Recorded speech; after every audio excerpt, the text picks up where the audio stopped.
This week's episode of Formidable Opponents is brought to you by our good friends at Lazarus Coffee. Owner and friend of the show, Joe Michael Vasquez. You know him from our Best Guilty Pleasure song episode. Well, you heard his expertise on the Backstreet Boys. Well, multiply that by 1,000 and you'll get his expertise on coffee.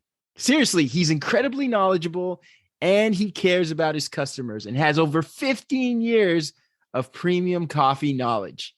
Lazarus Coffee offers a variety of special and delicious blends and flavors that taste great, and they have a commitment to purchase from coffee farms that are striving to better their community. That's right. This is just not an ordinary coffee company. Lazarus has a goal to help the Dallas, Texas Metroplex community, and you can read about their altruistic endeavors and community fundraisers on their webpage. You can follow Lazarus Coffee on Facebook at lazaruscoffee.co or on Instagram at lazarus.coffee, and they are always open at lazaruscoffee.co. We can't say enough about Lazarus, and we hope you give them a try. Delicious coffee, great people, excellent mission. Lazarus Coffee. Coffee is our vessel for loving people well. And now on to our show.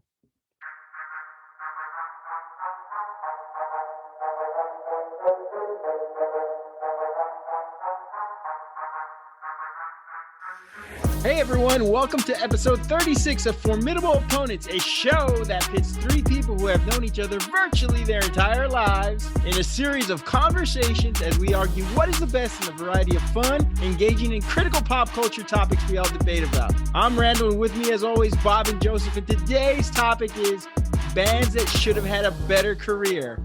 So the music industry, such a fickle business. 1 minute we're celebrating a popular artist. The next day we're searching Apple and Spotify playlists to relive the artists of yesterday. As we sit and ask ourselves, why wasn't this band bigger? This is beyond euphoric recall and generational biases. At least we'd like to think so, right? But we can't help but to wonder, why didn't this band endure? They gave us a glimpse of their versatility, and like a strong mid-song guitar solo, they vanished. Was it a raw record deal?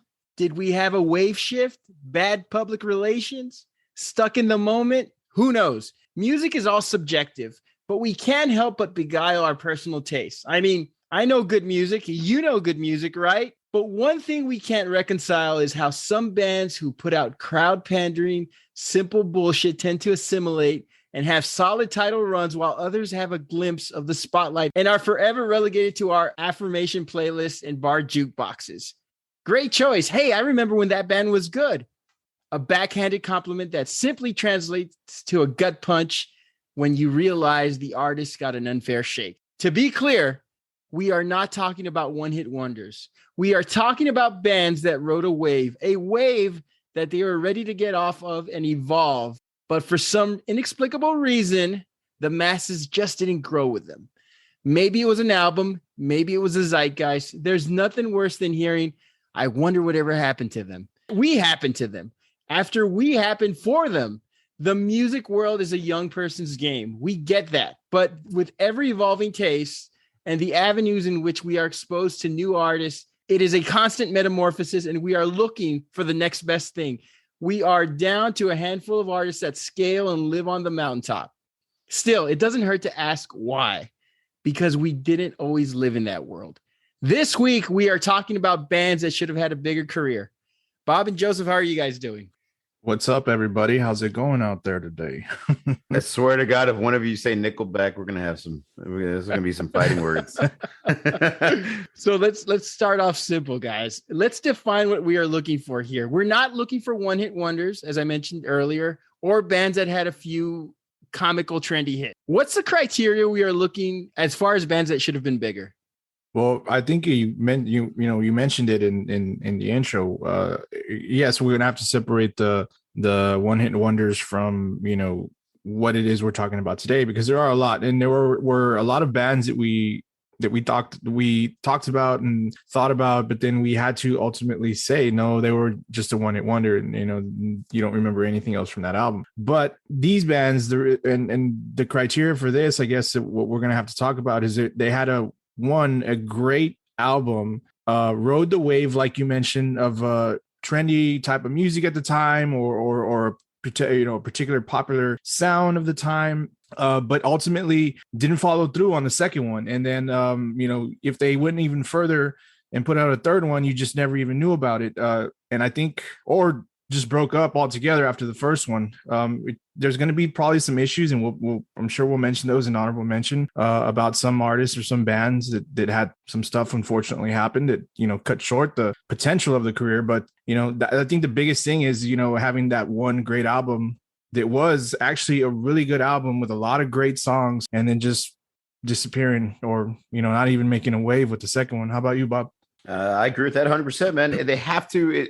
The biggest difference is separating the one-hit wonder from these great bands or groups that we thought, man, they're going to make it huge because their first album was just phenomenal. It was just amazing. They had multiple singles. They were everywhere. Their music was just extremely popular at that point in time. And whether it was just trendy or whether it was just that particular music scene at the time, they were riding the wave. And then ultimately their second and third album or fourth album, whatever they tried to put out, just didn't seem to be up to par with what made them commercially successful. So whether their second album blew or whether their third album, whether they had they lost members, whether somebody passed away, whether there's fights in groups, whether they're playing at a coffee house at 11 o'clock in Austin, Texas, which we'll talk about probably later on in this show. Usually there's a falling out somehow, or maybe fans, like we said, just fall out of love with that type of music or that particular band.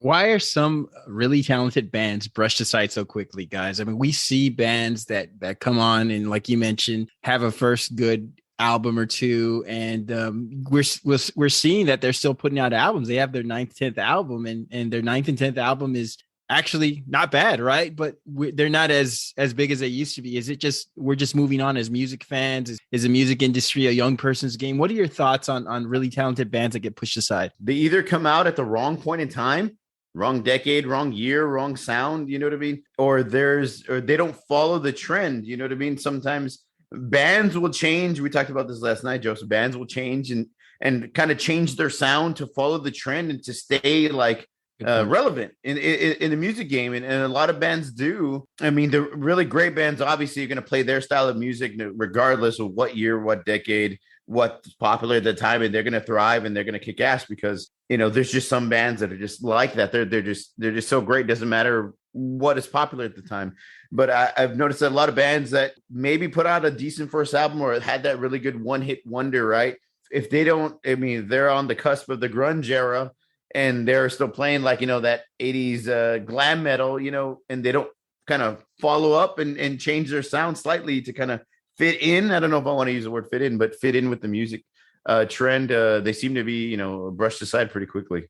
I think with us, at least nowadays, I think it's the attention span. We'll just move on. Like nowadays, kids are probably just, you have a hit, you're here, we have a lot of musicians that are like, they don't even release albums. They release a single on TikTok.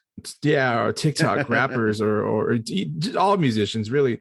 They don't even and I think it happens too with huge artists or mainstream artists that we do know. They release a lot of singles before they release a new album, and because it's just I think now that's the way the attention span is as far as young kids and music. Somebody is going to come out and do something different, or it's just going to change and you're going to get into something else, which is really weird because I don't think we were like that back in the the late 90s, early 2000s, mid 2000s, 2010s or whatever. I think maybe we were just oversaturated with so much of the same stuff that everybody was doing the same thing. So maybe that's why we forgot about it. But I don't know if that is, maybe that's the same thing now. But I think now, when we've mentioned this before, the attention span is, I mean, it's here today, gone. Here today, gone today. I mean, it's not here today, gone tomorrow anymore. It's so maybe that's why we like nowadays, I guess, with new artists, we just kind of brush them aside real quickly. But it's weird how we did that back in the days too. I mean, we wanted these artists to, we obviously liked the picks that we're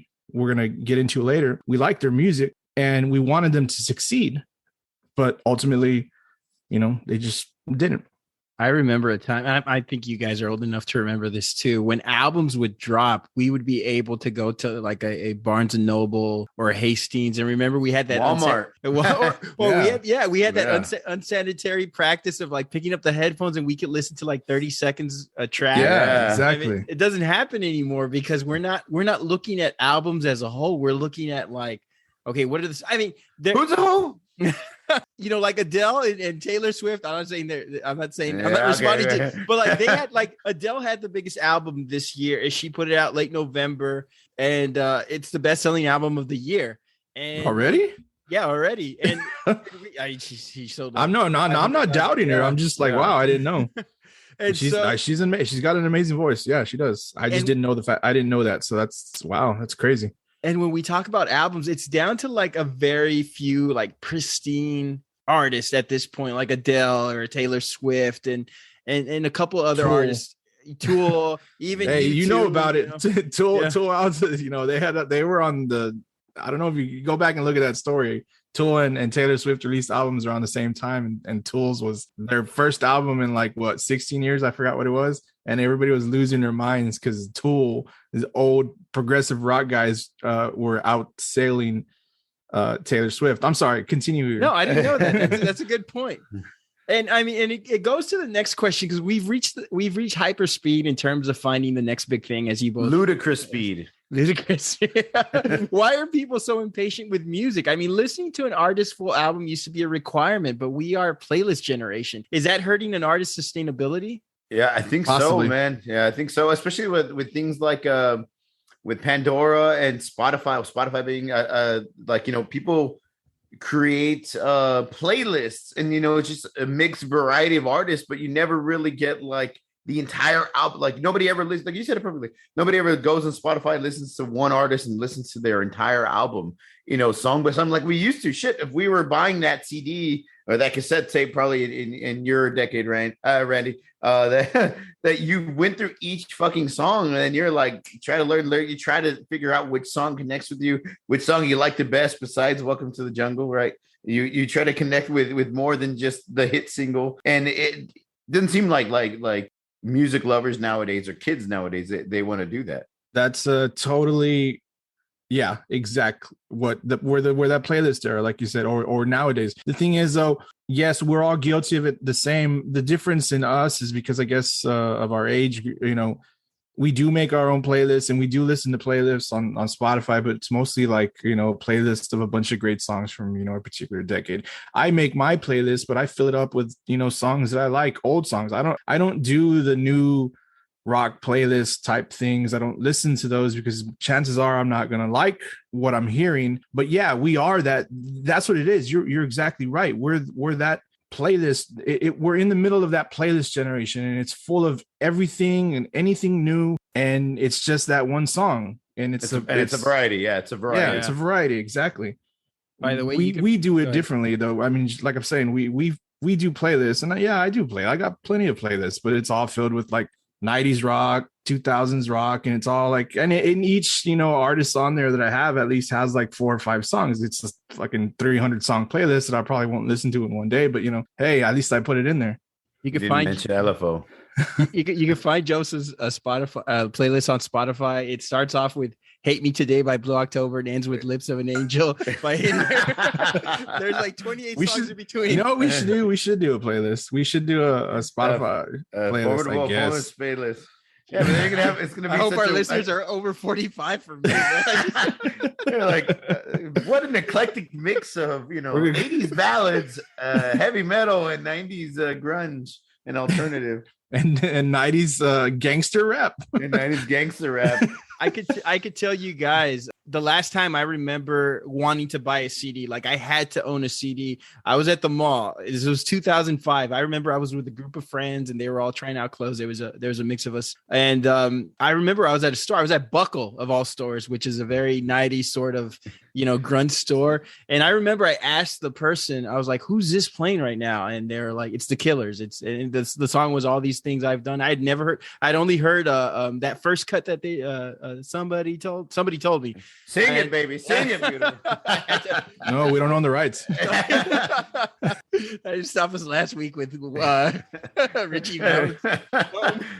Anyway, so the Killers. I asked, the Killers. Yeah, no. So I asked the store employee. I was like, "Hey, what is this song? What is this? Who is this band?" He told me the Killers. I go, "Oh, I've heard their first cut. I hadn't heard the rest of their song." So I immediately went across to, I guess it was Sam Goody, which was probably in like the waning years of Sam Goody. And I brought the CD, and I remember listening to that thing, first title to the last title. It was fantastic. It was a great CD. And that was the last time I got excited to wanting to buy a CD. I mean, what was the last experience you guys had? Before I get into that, the Killers, speaking of the Killers, I actually just heard their latest single, and man, it's so weird. It's like country music almost. It's kind of, It's really different, really, really different, man. We heard it on the road on our satellite radio, and man, I was a huge fan, just like you, a big fan of the Killers. I don't know if I kind of get whatever direction they're going with in this latest single, but check it out. Maybe you can tell us what you think. Maybe tell me I'm full of shit. I think the last one I bought was the Load and the Reload album for sure. Metallica's Load and Reload. Shit, the full album front and back. Damn. What else? What do you got, Joseph? What was the last one you bought? Last one, actually, you know what? I still do CDs, but it's usually an artist that I know that I'm a fan of that I can't find, at the store somewhere, even if I wanted to. So the last one I bought was Lamb of God. No, from the this group, musical group called Creeps that I like. Bob knows them. Oh yeah, Creeps are awesome. Yeah, they released a new album, Moon Stand Still. It's a long title, but anyway, it's actually just released. No, actually, it was last year, March 2nd, 2020. That's the last CD I bought.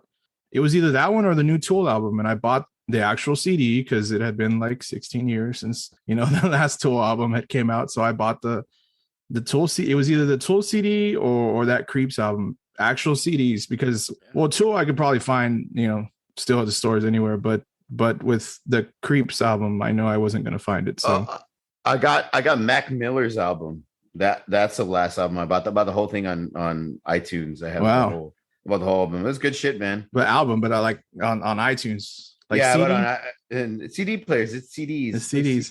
The Mac Miller album was fucking awesome. Awesome album. Actually, the Tool album came out in 2019. So no, the most recent CD I bought was last year, March of 2020. The Creeps, because it's an album I'm not going to find in stores, but thankfully the musician puts together CDs and obviously a digital one. But I bought it, and I've actually been listening to that dude for a while. So he actually, thankfully he's nice enough to autograph it. Anyway, getting in. So you're a fan. Talking too much. Yes, I'm a fan. A few months ago, my wife took all her old CDs, and she had a treasure chest. She had like Fuel or Oleander, Our Lady of Peace. She was a very hateful teenager. So she had all these, all these great CDs, and she's like, we got to get rid of them. Let's go sell them. There's this local bookstore that we go to. And I was like, you can't sell these. These are like classics. And these are memories. I mean, you have Jagged Little Pill. You have all these great CDs That's on there. Good stuff. And so she had maybe about 27 CDs and that she had left over. And we sold them. We got about $17. We got like Chick-fil-A out of, we traded all these great memories for a fucking chicken sandwich. You traded your youth and some waffle fries. Your angst we were able to upsize, but still, I mean, we got rid of some classic CDs. Current artists aside, guys, what is the last band or solo artist that got a fair shake without being part of the machine? Is there somebody that's been like, they haven't been overexposed, they haven't been, thrown back and forth at us, but they've kind of just slid through and they've been big for a long time, but not too big to where we've canceled them or we stopped listening to their music? Is there somebody that you guys said, this guy or this band has been a constant? Is there any band like that sort of just... Yeah, Nickelback. I fucking knew it. I knew it. They slid between. We'll end on that. Okay, guys, let's get to our honorable mentions. Bob, who do you got for your honorable mentions? I only have a few. I mean, there's a laundry list of ones, doing the research, but a few that I found. Fiona Apple, who I thought her career should have been really, really massive. I loved her first album, Criminal and Shadowboxer, and she was just awesome. Great look, great sound, great, very different, very alternative, but kind of bluesy, soulful. Loved her. I thought she would have had an amazing. Not saying that she did bad, but I just thought she would have been bigger. Matchbox 20. I felt they probably could have had a bigger career. Default. I don't know if y'all know Default. Wasting my time. Yeah, wasting my time and Great Deny and they were pretty big at that point in time. They had a good first album. It didn't quite pan out. It after was a that. good album. Yeah, Deny was a good song too. And speaking with our millennial friends, they mentioned the Wallflowers, and I was like, that's a great pick. Hell yeah, Wallflowers, true. really good band. Bob Dylan's son is the lead singer. Jacob Dylan. And they had Jacob Dylan, and you think they would have had a great career based on that first album. Exactly. I mean, in the celebrity status of being Bob Dylan's son, and they didn't quite pan out. After that, I actually got to see them in Austin. This is way back when with STP, and then like a week later they had broken up. So I don't know what happened. But those are my picks, man. I think those four are pretty quality. I thought they were like some of my favorite bands and types of music to listen to that I wish they would have panned out or gotten bigger than they actually ended up being. Bringing Down the Horse was a great album. That was a fantastic Wallflowers album. That's that's a great had to have it mention there, Bob. That's because that was one headlight was such an awesome song. That's the turn of the millennials. I got their advice and they came up with that one, and I was like, that's a perfect one. That's a really, really good one. Yeah, for sure. For me, this is I'll just keep it short too. Eve 6. That was Eve 6 hard reminded to to us.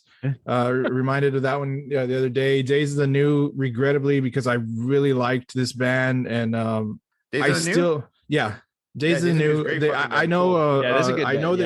I know they've released Travis Meeks, the lead singer. He still released 2 more albums after the first one, and I enjoy them, but clearly they weren't as successful as the first one.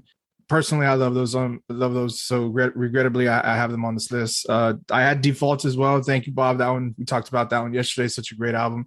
Taproot, great story behind Taproot. I don't know if you know the band Taproot. Taproot, fucking awesome. He's like a whole story into how they were signed, with Fred Durst and everything. Go look that up on the internet. Oasis had that one too. I know this one's you can go back and forth because they were huge. The album is great. And it's not actually their first album. But What's the Story, Morning Glory, that album that, at least in America with Wonderwall that brought them the great song. The success that they had here in America, because Be Here Now, excuse me, I can't remember the name of the album before, but it's a great album too. I know they've still put music out together, but the without Liam, it's I don't know. Can you say it's the same? So I had them on the list. Oleander. I'm gonna add that one right now, Randy. I love Oleander. That was my first concert. I saw them in Collective Soul and Tantric, which kind of goes into play with Days of the New, but just some great bands that nobody mentioned Creed, man. Nobody mentioned Creed. they had a moment. I thought maybe Nickelback and Creed. We'll put those. When we mentioned Nickelback earlier, we should throw Creed in that one. How dare you put Creed with Nickelback, sir? Did you guys honestly think Creed and Nickelback would have a bigger career? Because I didn't. I thought they were big enough for. Well, for a Christian rock band, I thought they were pretty damn big at that point in time. Creed, but did you think they would be? Were you expecting them to be big? Because this guy Scott Stapp was talking about them being the next Led Zeppelin. I don't know what at the time. I don't know about that, but I know they sold a lot in Jesus' eyes. I know what they did, so it made them a lot of money, or him a lot of money. Their second album was pretty good too. But their second album was really good too. Their first album, My Own Prison, was good. It shot them into superstardom, and then their second album was really good too. I forgot what the name of it was, but it was. I think it was Human Clay. It was, and with the lead single was Higher. Remember that band? Remember that band? And my voice go higher. So my honorable mentions, I had a Tribe Called Quest, Q-Tip and Phife Dawg were like the Legion of Doom of rap. Incredible back and forth flow. Some of the songs I listed: Electric Relaxation, Can I Kick It, We the People, and on and Bonita on. Applebaum. Oh, they were fantastic. Love that fucking song. NWA, they broke through, even though everything was against them. Too explicit, too raw. The fact that they had a movie makes me think that they had a fair shake. I don't think they did. They were big, but they should have been at the forefront because everybody I knew was buying their cassettes. They ran the game without having as much exposure as their contemporaries. So I thought NWA could have been bigger. I think because they all split up and they all had huge careers, though. You know what I mean? But I think it was going to be like a one album kind of thing, just to introduce these artists to the world, and then they'd split off so that each individually can make the company millions and millions of dollars. I had Jane's Addiction at the forefront of the funk rock grunge. Jane's Addiction's badass. Yeah. Cool. I think what hurt them is that they were ahead of the game and didn't quite have the identity we associate with some of the bands at the time. You know, Perry Farrell went and did Porno for Pyros. And he was in a bunch of other side bands, but Jane's Addiction was I thought they should have been bigger. They should have been as big as some of the, you know, when you think of the top 5 or 6 bands at the time, I mean, they should have been right up there. I did have Sublime, but of course the reason they weren't was because of Brad Noel's death. For sure. But I mean, Sublime was great. They got famous after he died, unfortunately, but I mean, such a great band. And everybody started listening to their old stuff and was like, damn, this band was good. Yes. Everybody tried telling you they've been good for a long time, but the death caused them to, I guess you could say, have a bigger career, because that's when people started discovering them. Outkast, so influential, so unique. I thought Outkast was a good band, and they should have had a bigger career. I thought that a lot of rap artists steal their style, their unique way of flowing and teaming with each other, and Outkast was so good. The Buzzcocks, which were prime punk pioneers, you listen to bands like Green Day and the Ramones. I mean, the Buzzcocks were so influential. The Pixies, those melodic beats that we love from so many grunge bands, it all started with this band. The Pixies were great. Yeah.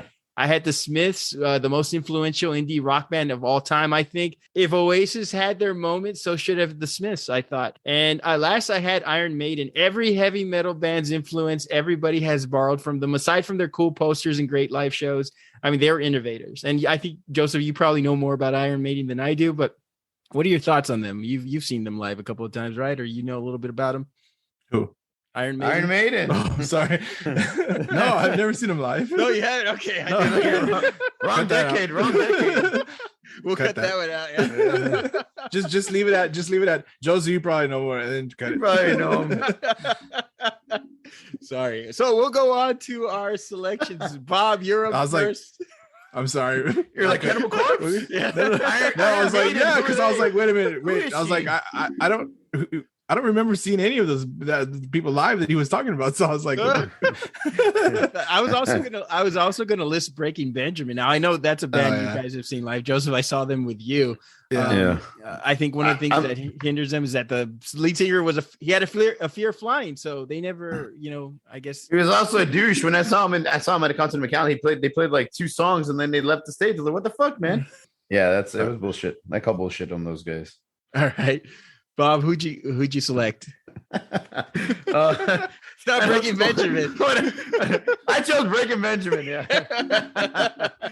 After all that, no. Actually, after going through I decided to go with Third Eye Blind. Man, I think Third Eye Blind kind of fits the criteria really, really well. They're this Third Eye Blind, of course, was in the mid 90s, late 90s. They had this like post grunge pop rock that really did catch fire from the get go. They got, after getting a chance to open up for Oasis in 96 on like a whim, they got this because somebody knew somebody and they kind of, weaseled their way into, in a good way, to get to open up for Oasis. They opened up, they had this great show. They actually got called on to do an encore for being the opening fucking band for Oasis. And then there's just this huge, crazy bidding war between all these labels, man. They wanted this band. They're really, really popular. They had this huge buzz going for them. They ended up finally signing with Elektra Records, and they released what I think is probably one of the best albums of the 90s. It was just phenomenal. It was self-entitled. Third Eye Blind came out in 97. It had huge hits like Semi-Charm Kind of Life, which reached number 4 on the Billboard Hot 100. It had Graduate, had How's It Gonna Be, which is like everybody's fucking graduation song in high school. Had Jumper, had Losing a Whole Year. The album was just huge, man. It went multi-platinum, sold over 6 million copies. Billboard even named it the number one rock track of the year. So these guys had everything going for them. Huge buzz. The album was selling like crazy. They had hit after hit, 5 big singles, man, that were all over MTV and all over the radio. Their music was featured on multiple movies as well. It came out on American Pie. It also came out on Can't Hardly Wait, which are these huge teeny bopper up and coming movies.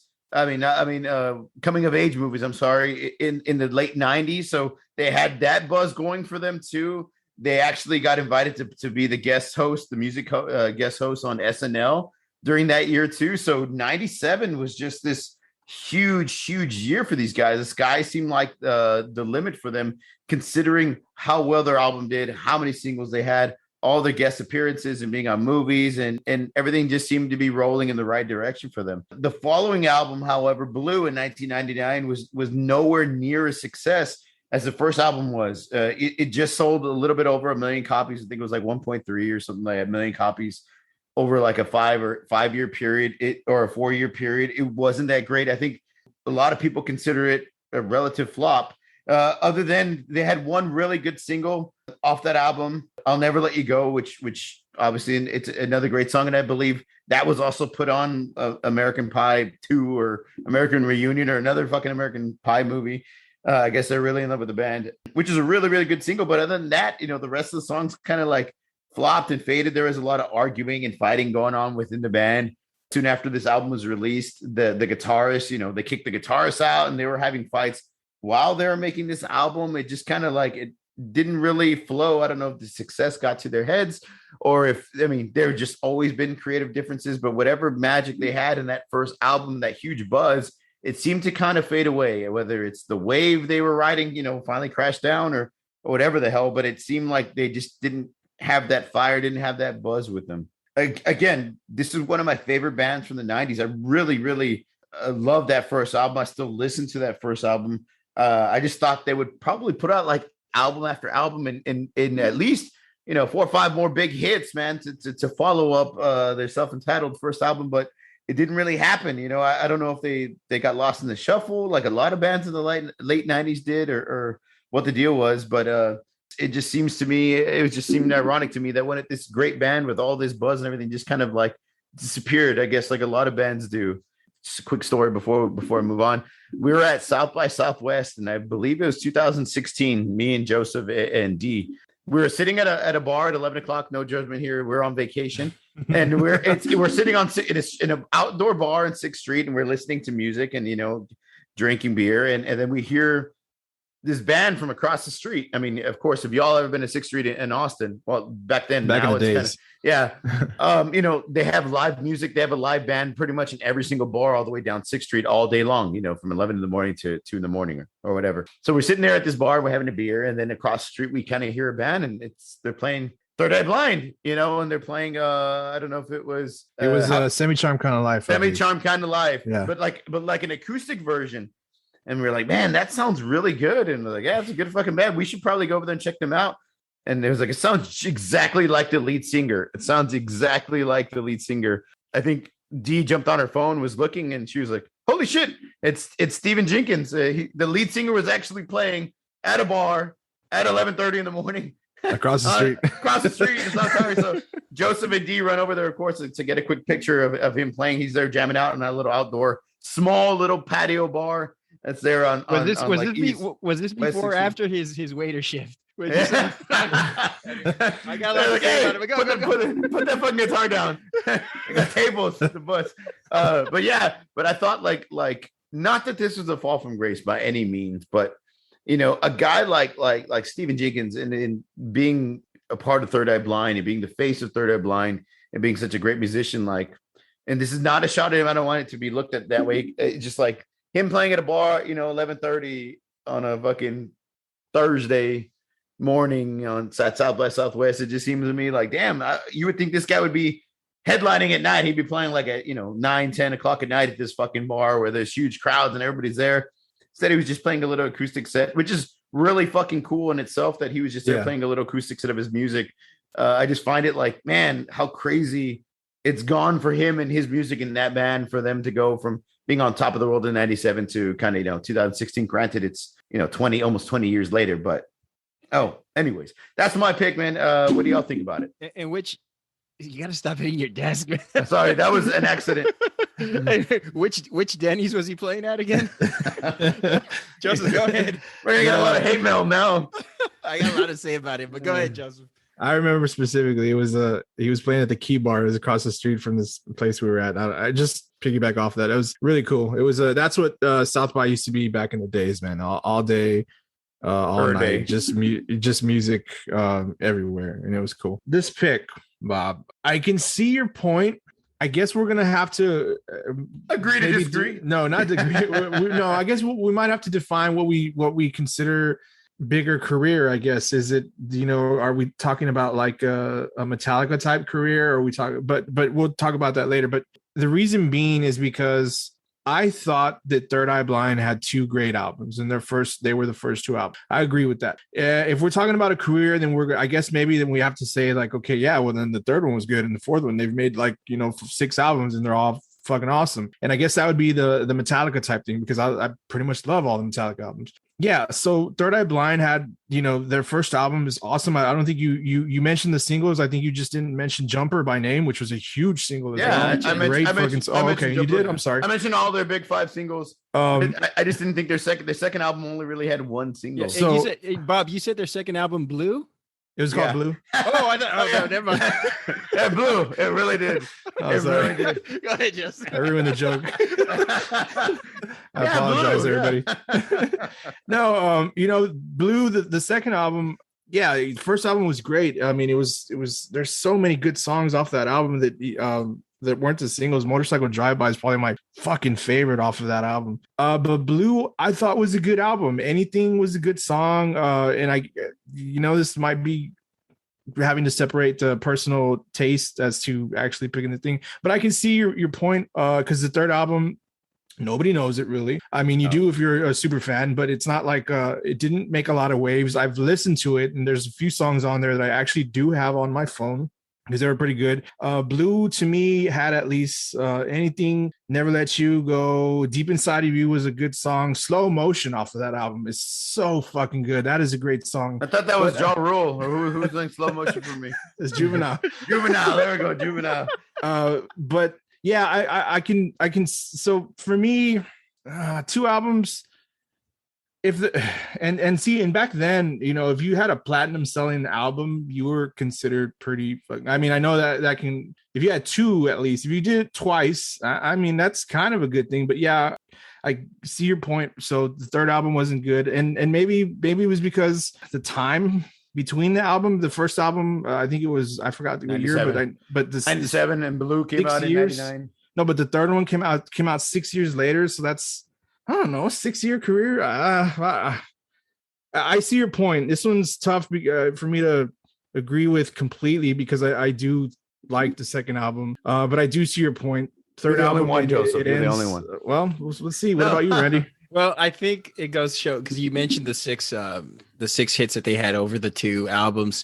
I think it was Mark McGrath from Sugar Ray who said, if you have like 5 or 6 hits, you're set, because you could do all filler, and your audience is going to wait for those 6 songs. They're going to say, okay, I'm going to do, Semi-Charmed Kind of Life, and then I'll do like 3 or 4 songs for my new album, and people are like, hey, play the hits, and okay, let's go to Jumper. We'll play another 2 songs, Graduate, whatever. A lot of lineup changes. So there's only 1 original member that's still left, and 2 from their heyday, and you guys know that the original member is Stephen Jenkins. There's a reason why Stephen Jenkins is the only original member, and why the band didn't have a longer apex, because I definitely thought they were talented. Stephen Jenkins is a fucking asshole. He is. I'm sorry. He did date Charlize Theron for 3 years, But aside from that, he's been called the Didn't following. He date Vanessa Carlton too? Oh, Vanessa Carlton as well. Yeah. He's been called. Yeah, he's been called the following. I want to credit the Ringers' Rob Harvilla from one of my favorite podcasts, 60 Songs That Explain the 90s, for collecting these quotes that I'm about to borrow for my point. I am going to paraphrase, but listen to the episode of 60 Songs That Explain the 90s on Semi-Charmed Kind of Life. It's my favorite one so far, and there's so many opinions on Jenkins to add to the following. So, a megalomaniac freak and a narcissist. That was from Kevin Cadogan, his former bandmate. He's a douchebag. That's from Steve Harwell from Smash Mouth, lead singer.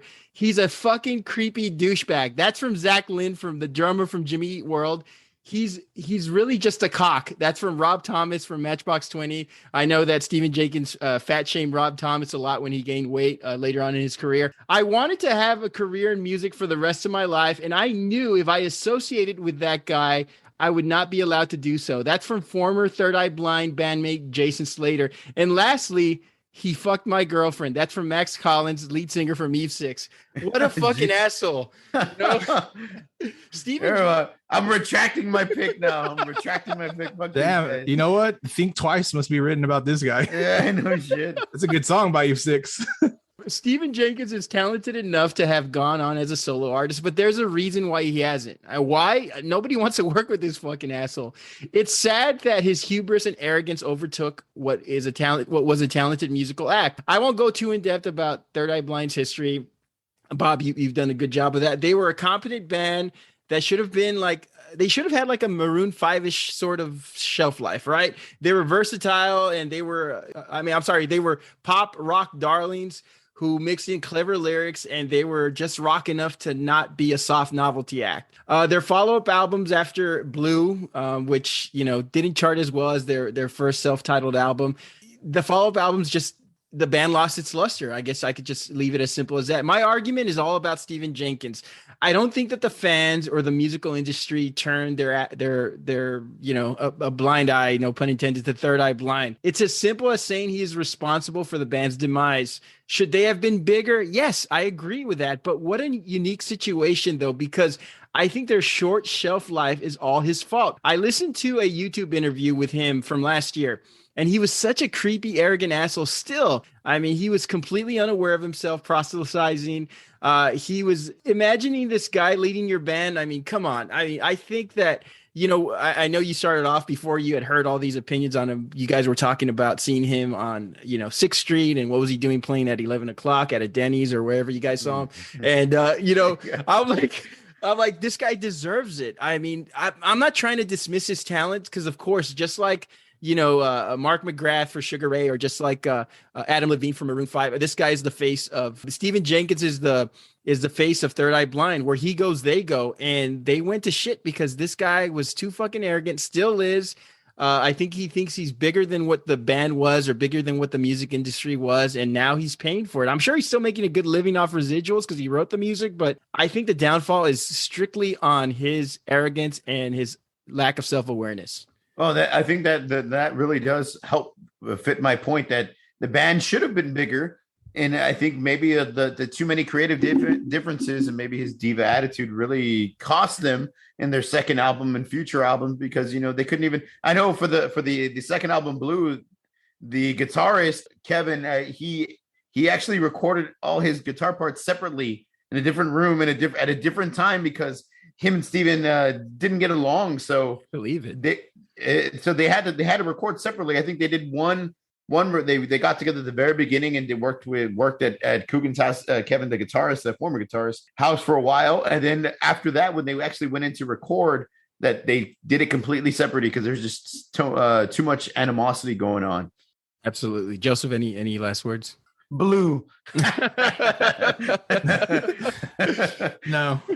You know what I was going to mention real quick? I forgot. They had the American Pies. They had the Can't Hardly Waits. They're on SNL. They were also on the Road Rules. Remember the Road Rules? It was like the real world, but they were in a fucking SUV. Yeah. They had to create a music video for Jumper. Do y'all remember? Oh that? Yeah, they did. They did. Because it's there's a message behind it, and they were actually doing the right thing. I remember that episode. Yeah, they were doing something as a prevention. I guess he wasn't a douche back then. Maybe he was. I don't know. Well, I mean, they touched on their lyrics, had a bunch of different, they touched on a lot of deep issues in a lot of their songs, and I thought that was a really good one as far as for suicide prevention and making the video. But man, these guys got a huge push in a lot of different areas, and you would think that they should have the follow-up album at least should have been like amazing, and it just kind of fell short. I guess shit happens, right? Especially when you have that diva mentality. I guess shit happens. The last thing I'll say about Stephen Jenkins is, yes, if you look into his his altruism and some of the stuff that he does, yes, he does a lot of stuff for suicide prevention. He also does a bunch of charities and stuff, and that's great, and that's fine, and bravo for him for doing that. But I think it's his ego and his the fact that he's his worst enemy is just why the band fell apart, and he just couldn't get over himself. And that sucks because they really were a talented band. So it is a good pick. But they just couldn't get or he couldn't get over what he was about. And by the interviews I've seen, he still doesn't get over it. So we'll move on from there. My pick was. Here we go. Everybody's gonna ask who after well, no, you should know this band. Jeez, the Smithereens. Okay, it's a band that spanned decades that flew under the radar. When you proposed this topic, Joseph, my thoughts immediately went to a few bands that were long sustaining, consistently good, but criminally under-recognized. And when I think about that, I think of the Smithereens. A bunch of people just ran to their phone and they're Googling, who the fuck are the Smithereens? They started off as a cover band in the 80s, and they covered progressive rock, punk, and metal. And they were so eclectic. Pat Denizio, I hope I'm saying that right. We lost him. He's a lead singer. We lost him in 2017. He had a tremendous voice. His voice was as smooth and powerful as any major rock artist of the decade. And here are some movies in which their music was featured in: Encino Man, Boys Don't Cry, Time Cop, Harold and Kumar Go to White Castle. Their most famous soundtrack hit wasn't on the soundtrack, and it's my favorite song. And I think it's a song that Joseph, you said when you hadn't heard of them, and I gave you some of the songs to listen to. You said it was a pretty good song. A Girl Like You, which is my favorite Smithereens song. This song was supposed to be featured in the Say Anything soundtrack, but the band gives away the entire movie plot in the conclusion in the song, which was hilarious because Cameron Crowe wanted to use the song, but it gave everything away, so he couldn't use the song. And so it wasn't the hit that it was supposed to be. Maybe that was going to be their breakthrough hit because Peter Gabriel was featured on it. In Your Eyes became a big hit, and some of the other songs from that movie became bigger hits. They perfected heartache and fun in their music, and they didn't waste anybody's time. They gave you great 3-minute cuts, and they moved on. I really like the Gin Blossoms, but why they got the run in the mid-90s that the Smithereens didn't get is beyond me, because they're equally as, I could say they sound alike, but the Smithereens I felt were a superior band. I'll give you 5 essential cuts, and you tell me, listen to A Girl Like You, Only a Memory, Blood and Roses, Too Much Passion, Top of the Pops, and Miles from Nowhere, and tell me that this band shouldn't have been bigger. Argue that with me. I think they suffered from staying indie, but they were your band's favorite band. They opened from everybody from the Ramones to Bruce Springsteen. Very understated, no regrets. They enjoyed a decades-long run. They played over 300 shows a year. They were in it for the musicianship, not the flash. And then lastly, they were a cult favorite. They had a loyal fan base. They weren't commercialized, and I think they are good with their career, but their talent, their sound, their versatility, they could have had a bigger career, and I think they could have been one of the biggest bands, at least in the 90s, and had that same run that maybe Oasis or Gin Blossoms could have had. What do you guys think about Smithereens? The Smithereens. I'm going to blow you up to Smithereens. That's what I think of. I know that was a common phrase like in cartoons back in the 80s. Somebody Sam. I think these guys, when you mentioned them, I had heard of the Smithereens before.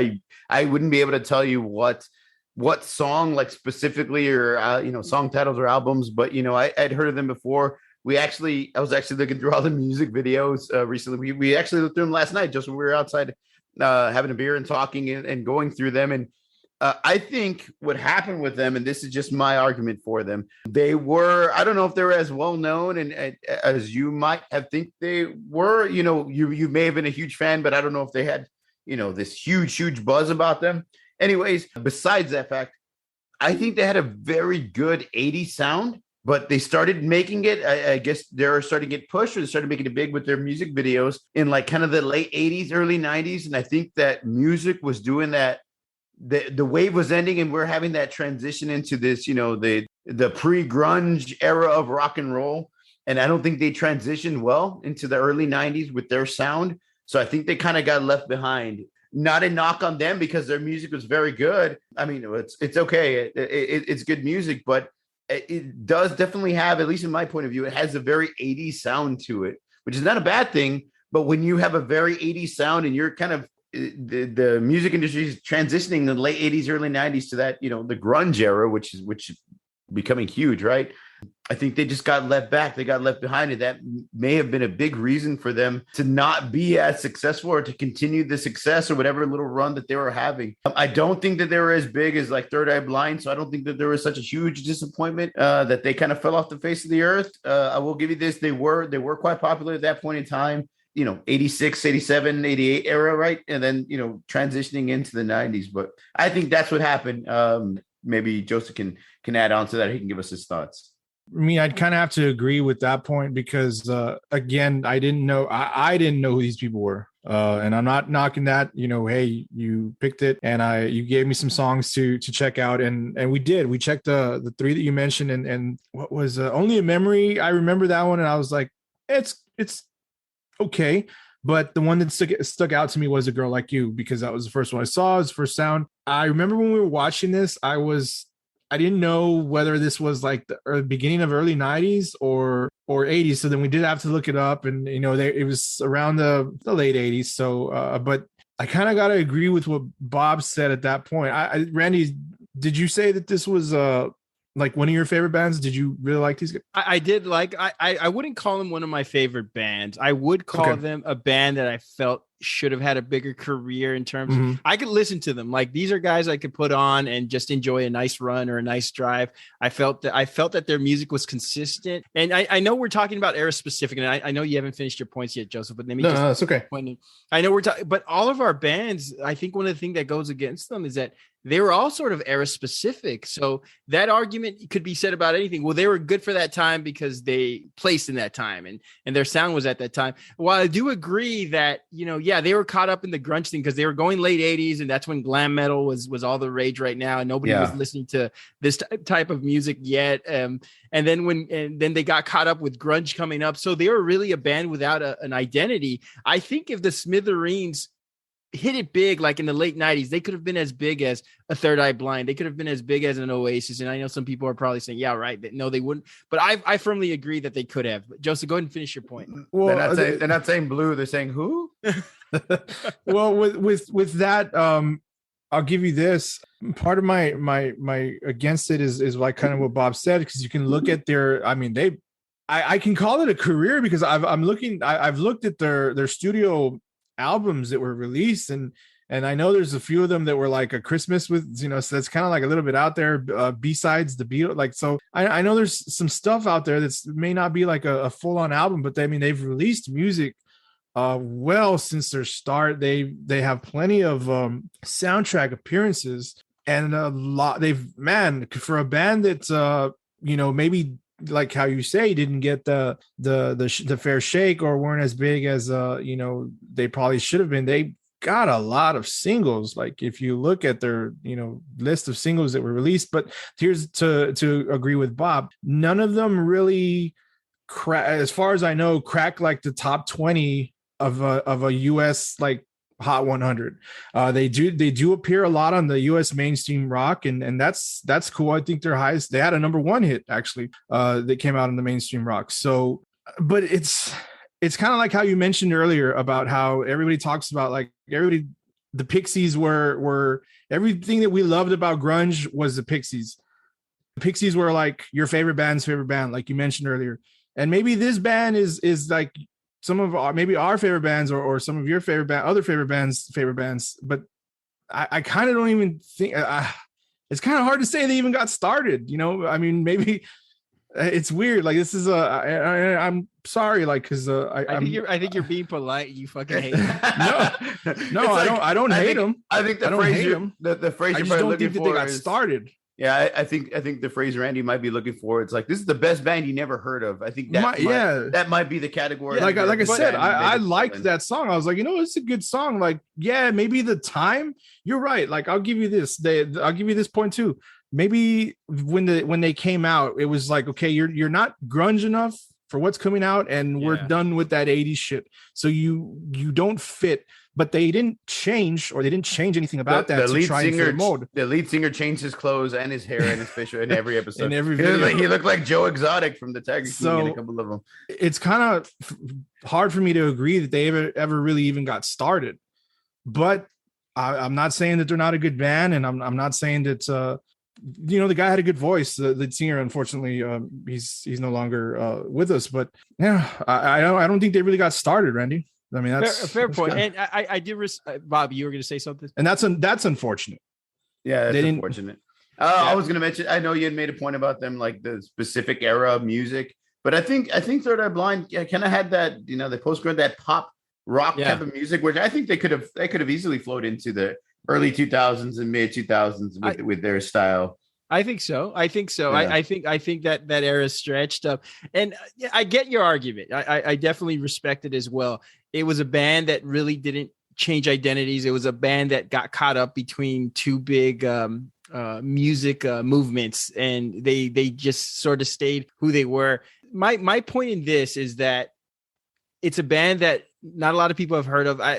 People under 35, a lot of people probably don't know who the Smithereens are, and I think the point that I'm trying to make is that this is a band that should have been recognized more. This is a band that should be heard. And this is a band that, because we've all heard of Third Eye Blind's big hits, and we've seen them in movies, and we've seen them played out and everything. But a lot of people don't know who the Smithereens are. And I don't know. And maybe that's to their fault, or maybe that's to their strategies that they never wanted to go into the machine. But I mean, I think they're a band that's worth listening to, and they're a band worth discovering. And I hope if there's any young people listening to this, check them out. If they suck, hey, you know what? Email me, tell me so. But if you like them, check out their deep cuts. I was gonna say maybe they fall into kind of like the Meat Puppets type of category. Yeah, I think that's fair. Fair. Meat Puppets were like, like you said, maybe like your band's favorite band, and they were cool dudes, and they had some good music, and they had maybe one really good single, and the rest were kind of just like under the radar shit. They were like the bands that always opened up for your favorite bands. Yeah. It didn't ever quite, reach any kind of superstardom, but they were like kind of under the radar type of thing. I think it's fair. Joseph, your pick. All right. All right. It's all right. So Nickelback. Shut up. Nah. All right. So everybody, I chose the band Lit. All right. Everybody remembers Lit, a great American rock band formed in 1988. Still together, still releasing music. However, they're most famously known for their major hit, My Own Worst Enemy, and the follow-up Miserable, or the third single, which I'll get into. Their debut album was released back on April 1st, 1997. And to be honest with you, I had never heard this album until this week. I knew it existed. I checked it out, and I wish I had, because I think it's got some good tunes, and it's got a mix of heavy metal, punk rock, and grunge. However, that is not why we know who Lit is. We know who Lit is because of their second album, A Place in the Sun, released on February 23rd, 1999. This platinum selling album contains major hits such as My Own Worst Enemy, Ziploc, and Miserable. Great music videos too. My Own Worst Enemy was pretty awesome. The whole bowling thing, the whole what's the term? Like kind of like, I don't want to call it swing. Yeah, like a retro swing look Kingpin. With bowl, Kingpin. Yeah. Ernie McCracken. Yes. Yeah. So some really great videos. Ziploc was another one too. I think Blink-182 actually made an appearance in Ziploc. So I think Blink-182 was more established, and they were, for Lit to come out with, again, it wasn't their first album, second, but this new band, I guess, getting new waves and have them, come out in the video. I think it was pretty cool. They had Pamela in the video for Miserable. I mean, they were big enough to have her come out in that video, although and to agree to appear, though maybe she would have done that for anybody back then. I don't know, really not sure. The albums also featured the song Perfect One, which was used in Little Nicky, and the title song A Place in the Sun came out in American Pie too. American Pie, man, you can go just make an American Pie Spotify playlist. They were like just using everything back then. Those movies, I mean, their own playlist. A lot of music came out in them. It received mixed reviews from critics because it was different from the first album. I guess crazy about it is the first album, if you look at the reviews in it, and I'm sure you've never listened to it like I did either, people were so, I guess, up in arms maybe about how it had all this weird different like punk and heavy metal and grunge, and it was kind of like, and to be honest with you, I was like, wow, this could have really ridden the coattails of like post Nirvana type stuff. But you know what, they switched their style for the better, I guess, and this album received mixed reviews too. probably because they changed it to this, and took advantage of this pop punk, pop rock, pop alternative, whatever you want to call it, scene that was gaining major traction at the time. We're talking with bands such as like Eve 6 and Good Charlotte, American Hi-Fi. I mean, if you remember who they are, they had that song Flavor of the Week, the All American Rejects. These bands were huge and they were taking over the radio, and this scene was so big at the time.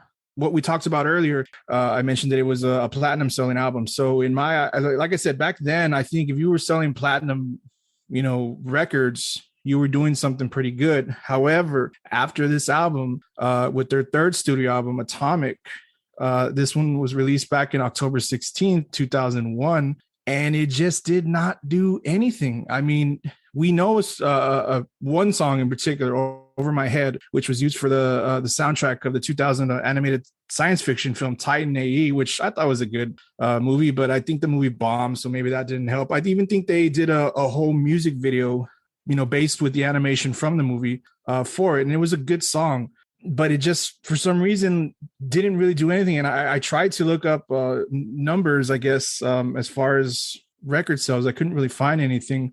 But Over My Head, the other two singles were Happy in the Meantime and Lipstick and Bruises. And I don't know those songs at all. I listened to them and I didn't really think they were good songs. For some reason, I mean, it didn't carry over. And maybe we got tired of it. Maybe we were switching over to the more, I know the hip hop scene back then was taking over too. We had a lot of R&B stuff coming out, a lot of party hip hop songs that were coming out at the time. And maybe the attention span was going more towards that. I don't know, whatever the case may be, because of that, it's just weird. And I don't understand how that whole music wave was so huge. We had great bands. Hold on. Sorry, I wrote them down. Hold on for one more day. Where did I write it? You didn't write Debbie again, did you? No. Where'd you write it? In the back of a Whataburger bag? Yeah, no, I wrote it. Okay, I'm sorry. Here we go. Apologize. We're gonna have to cut that. I'm gonna have to keep that Whataburger bag joke. Leave it. I don't understand, what happened or with this band, because it was so, they had a good look. I think the swing thing was going on back then as well, too. So they weren't making swing music. Obviously, it was that pop, sound. The Blink-182s, the Green Day was huge then as well. It was just, we had bands like Sugar Ray. The top songs of the end of the year, 1999's top songs featured top 100 had songs by Sugar Ray, Goo Goo Dolls, Smash Mouth, Vertical Horizon. That was another band that we didn't mention. Creed and Nickelback. This Why do you gotta mention Nickelback? Look, I had to, dude. This sound was selling and it was everywhere. And for them to just come out, I mean, I know it wasn't their second album, but it's technically their third, but it just nothing. And I thought I expected a lot more from them. I thought maybe we were going to have this, because some of these bands did, Sugar Ray at least had continued a little bit longer. They, switched up or whatnot. Goo Goo Dolls was pretty big for a while. I mean, we had Creed. Dude. We had Creed for a while. Goo Goo Dolls might fall into this category as well. I don't know. Well, Goo Goo Dolls, they saved themselves with Iris. Once they released that song, they catapulted. So I mean, but yeah, like stuff like that. This stuff was so huge back then, and maybe it goes to what I mentioned earlier, our attention spans. Maybe not our attention spans. Excuse me, that we had so much of it. It was just like, oh, everybody sounds the same. Oversaturated. So maybe that's what happened. But that was my pick. I mean, I really, really enjoyed that album. I know Bob had that album on CD because I borrowed it, and I think I probably burned it. I gave it back to you. No, shut the fuck up. I knew you were going to say that. I mean, it was a great album. And it just nothing after that, I want to say this, speaking of the Goo Goo Dolls really quick. I want to wake up where you are. Is that the worst fucking lyric of all time? I want to wake up where you are. Bam, bam, bam, bam. I mean, it's worse when he has that Johnny K +8 haircut that he fucking had. Oh, that's not even the best. The best song off of that album was Black Balloon, though. Let's just say that. He has that. I need to speak to your manager haircut. That was his biggest problem. He had that Keith Urban before Keith Urban. With one painted You had to keep suburban. Oh, man. All right, so let's talk a little bit about Lit. Good rock band. What sucks for them, I'm gonna leave it at that. What sucks for them is that it was their sing-songy bar songs that made them big. My Worst Enemy, fun song to listen to. You put that song anywhere, it's going to pick up the crowd. Miserable was a great song too. As you mentioned, Joseph Pamela Anderson making a cameo in that video. Ziploc was another fun song. A Place in the Sun. I'm going to focus on that album. Good album, but their best song on the album, which I thought was Down, wasn't a single. And this album was commercialized and pushed by the most pop sounding songs on the album. And the song Down, they sounded a hell of a lot. I don't know if it's just me. I thought they sounded like Stone Temple Pilots in that song. Yes, I was going to mention that. I'll talk about it in a bit. Which is ironic because didn't STP they had a song called Down as well, right? Yes, for sure. They sounded like Stone Temple Pilots in that song. Their second best song on the album to me, and these are all my opinions, No Big Thing. Should have been a single too, but it didn't have the mass appeal. But I mean, that song shreds. Their third best song on the album, in my opinion, was Four. The song, it's the leadoff song of the album. You listen to the lead in and you know it's going to be shelved because it takes 2 minutes to get to the first lyric. And we didn't have the patience for that shit. The Offspring already taught us in Smash that it doesn't work that way. Their fourth best album on their fourth best song on the album was Lovely Day. I thought it should have been a single. And I felt that My Worst Enemy, Miserable, Ziploc were the next best songs, the sixth, seventh, or fifth, sixth, and seventh best song. And I felt that their eighth best song on the album, A Place in the Sun, was a title track. And I could see why it wasn't released, but it was still a good song. You're talking about 8 quality songs on this album. That's why I do agree with you, Joseph. They should have had a bigger career because you're talking about 8 good songs that could have been singles that were, within the time, within the zeitgeist. Down sounded a little different, but that's what I really liked about it because I thought that was their best song. My Worst Enemy, Miserable, and Ziploc, as I mentioned, 5th, 6th, and 7th best song. Bad label strategy, I felt. I don't think we had the understanding of what type of band Lit really was based on their successful singles. And like other bands, they became victims of this. What do they do? They release a follow-up album with songs that sound exactly like Miserable and My Own Worst Enemy. And, they were trying to mix fun bar songs with emo. And I think it stunted their trajectory. So I think it's their fault. I mean, I'm going to use the BC Boys as an example. First big album, License to Ill, full of fun bar songs. Yes, it sounds dated, misogynistic, and raw, but they evolved. They grew with every album. And when they released Paul's Boutique, they had fully matured into a dynamic force in the music industry. Lit didn't do this. I don't think Lit could do this. When Lit released their follow-up album, Atomic, it was even poppier with songs like Over My Head and Addicted. And they took a turn for the emo and what was popular at the time, like Lipstick and Bruises, which was a good song, but whatever. Everything was so forcibly poppy and emotional. And I think with Lit, and I don't know if I could blame the band members at the time, they were trying to ride that wave. We put out these songs. People like Miserable because of, it was a slower paced song. It's kind of a, emo song a little bit. And they loved My Worst Enemy because it was a fun song. So how are we going to make our money? Next album, let's do the same thing. Let's use the same formula. They didn't evolve, and that made them a very era specific band. And I think after that, after the Atomic album, they were done. I think fans were saying, well, we got to move on. There's other things coming up. And of course we had the pop punk era, which Lit could have rode that wave, but they didn't. They decided to stay within the late 90s, fashion in which made them popular. I think that was their demise. Bob, what do you think? I'm with you 100% on a lot of those points. The thing about the 3 big singles off that album, the Ziploc and Miserable and what's the other one? I'm sorry. My Worst Enemy. My Worst Enemy.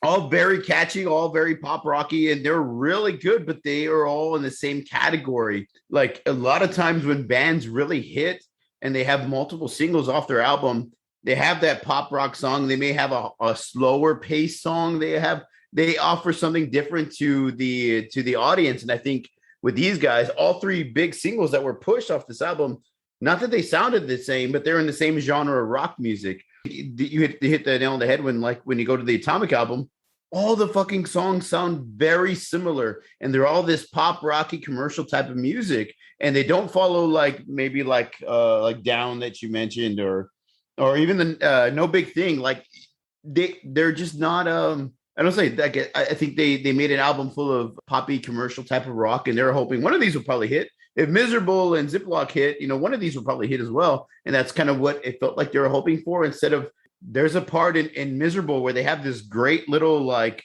guitar solo that's a little slow.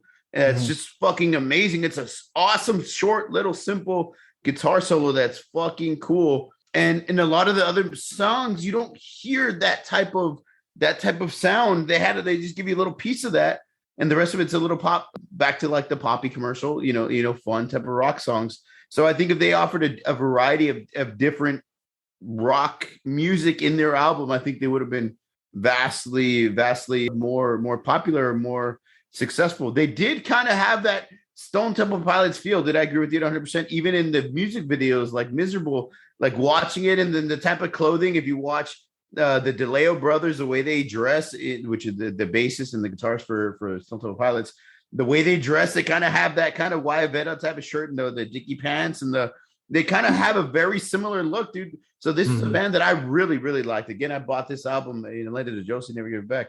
I love this band. I really wish they had been fucking killers. I really wish they had put out some more great music. And again, it kind of, just kind of faded away, fell between the cracks. And they had a great look. They had a great looking lead singer, a good front man, great voice, cool sound, cool little look and gimmick. And it just didn't, I don't know why it just didn't pan out.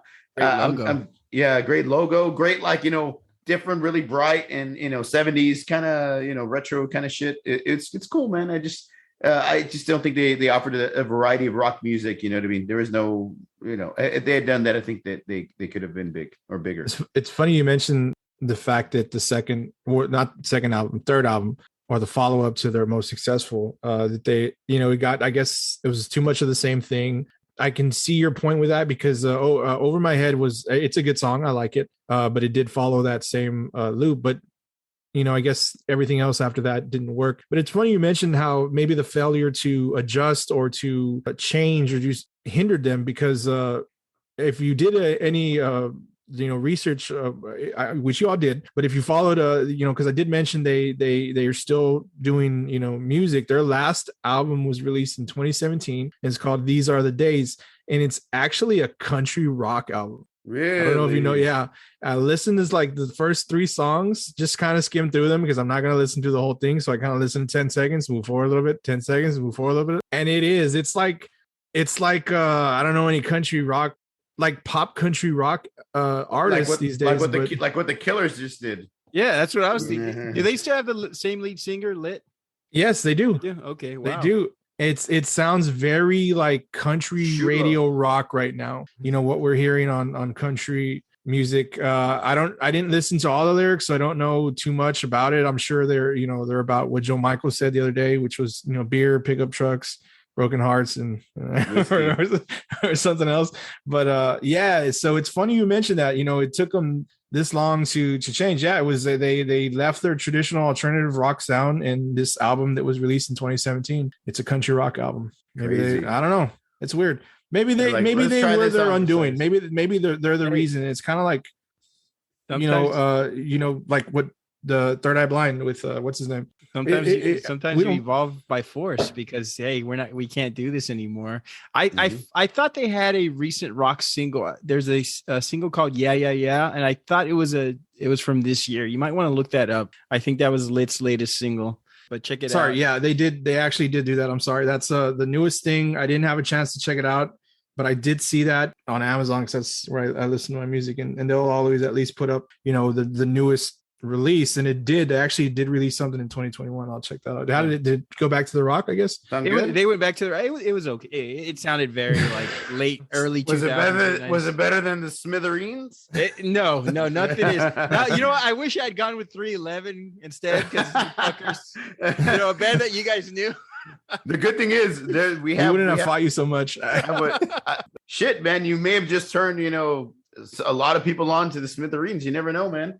Yeah, you could be getting like thank you messages on Instagram and Facebook and shit, like on Twitter. Do yourself a favor. Do yourself a favor. Don't listen to Blue. No, I was saying, do yourself a favor, like I did. Look, I checked out the 3 songs that Randy mentioned, and I thought, you know what? I could see this. My first thought was like, we have to have heard these in the movie, but I couldn't. And they did make a lot of appearances in a lot of movie soundtracks, but none that I could like just remember specifically. Hey, I mean, I liked that one song. I thought it was pretty good. I was like, this is catchy. Check out the music videos, all the music videos, and then see if you see. I'm seeing like Joe Exotic meets George Michael. See if you agree. And if you agree, please message us on Instagram and say Bob was right. It's exactly fucking hit the nail on the head with that one. Joe Exotic meets George Michael. Let me ask you guys something, because I did mention Sublime and I did mention the death of Brad hindering the fact. And I was going to start mentioning other acts like Amy Winehouse, Jeff Buckley. Oh, man. Is that fair to put them on this list? I don't think so. I mean, there's no doubt in my mind Amy Winehouse wasn't going to have this just monster fucking career if so I think Joe Buckley as well. I mean, God. Yeah, when a lead singer Joe dies, Joe Buck. Yeah, Jeff Buckley, not Joe Buckley. You think he's an NFL commentator? Fuck that guy.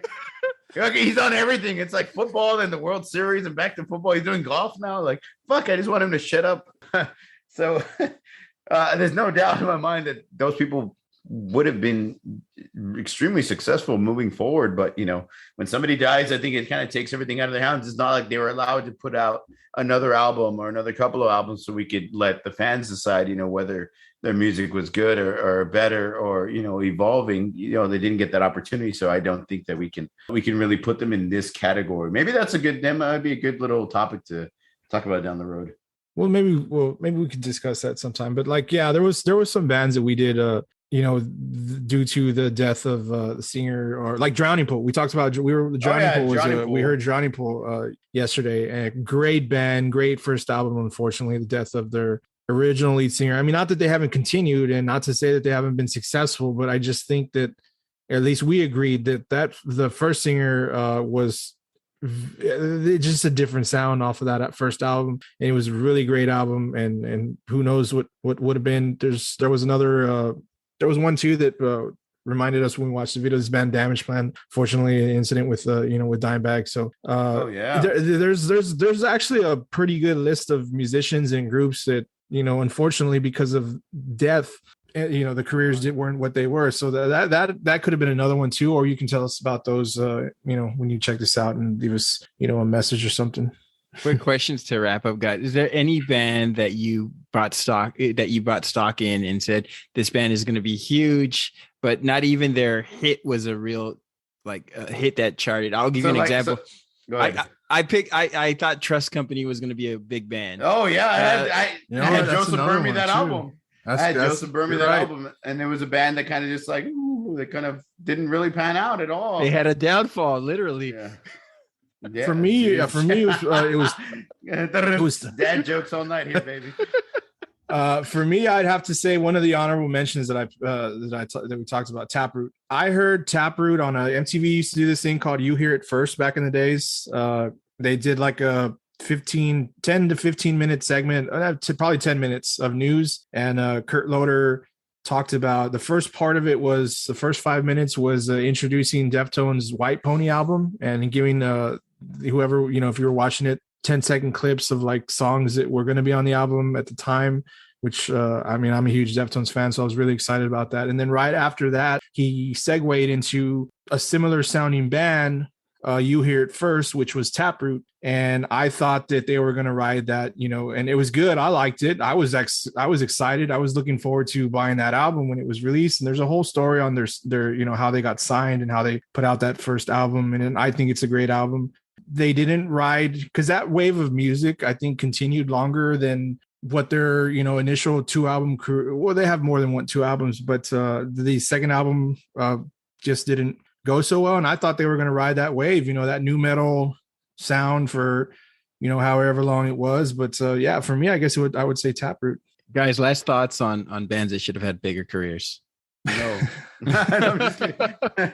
They all blew. No, I think there's a lot more once you really get into it. There's a ton of bands that probably should have had bigger careers, but due to X, Y, or Z, losing band members, arguments, fights, change of direction, change of decades, change of music quality, change of whatever the case is, not changing with the scene too. I think there's just so many X factors that could lead to why they weren't as successful or didn't continue in their success.